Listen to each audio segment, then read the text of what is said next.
Hey guys, I just want to have a conversation about when we start thinking as you get older, you start thinking a reflection of your life and things that you coulda, woulda, shoulda done. But don't focus on that, all right? Focus on what you could do now because we can always say, if I knew what I know now, then it would be different. But you were a different person back then. You were still learning who you were. And sometimes I like to look back and you kind of thinking about decisions that we could have made. But at that time, you were still learning who you are. And I think today we're still learning who we are.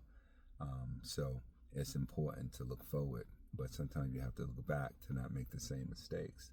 But the other thing is you have to look at how much money we waste when we were younger because we did not know, right?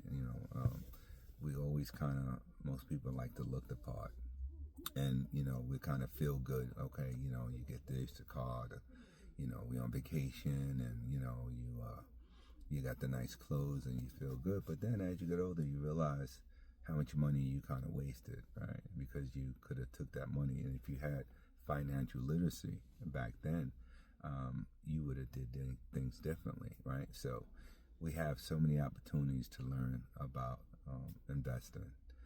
So you can't use the excuse you did not know. If you didn't know, you didn't seek to try to find out. So you got to think, when you think about a 401k and you work on a job for 20, 30 years, how much money you have to have in there. So if you're looking at 65 and for the next 30 years, you want $100,000, you need over $3 million in your 401k to have $100,000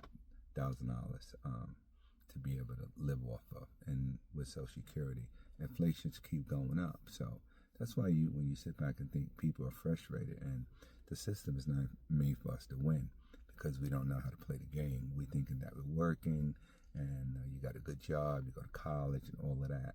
That was all a lie.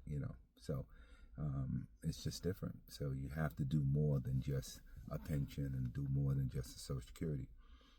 But the other thing too, we have to get what we need, not always what we want, because a lot of times we put all this stuff in our knapsack and things that we really don't need that's weighing us down. So get what you need, not what always you want. I'm not saying you shouldn't live, but just be conscious about how you spend your money. Because when you get older, you don't even want to work as hard, right? So you want your money to work hard for you. So you got to make smart decisions. And listen, I'm in real estate, but real estate is not for everybody. But even having a business, or you do stocks, ETFs, the stock market. I mean, there's so many different things that you can do, but you definitely can't sit back and, just think that this pension is going to do it, because most people are going to be working for the rest of their life because of the simple fact that they don't have enough money in their 401k. And if you're fortunate enough, like myself, and have a pension, which is great, but I couldn't live the lifestyle that I live just with a pension alone. And I'm only 58, so I didn't even have Social Security. All right, so it's all the investments. So you make your investment pay for your lifestyle. So just food for thought, guys. All right.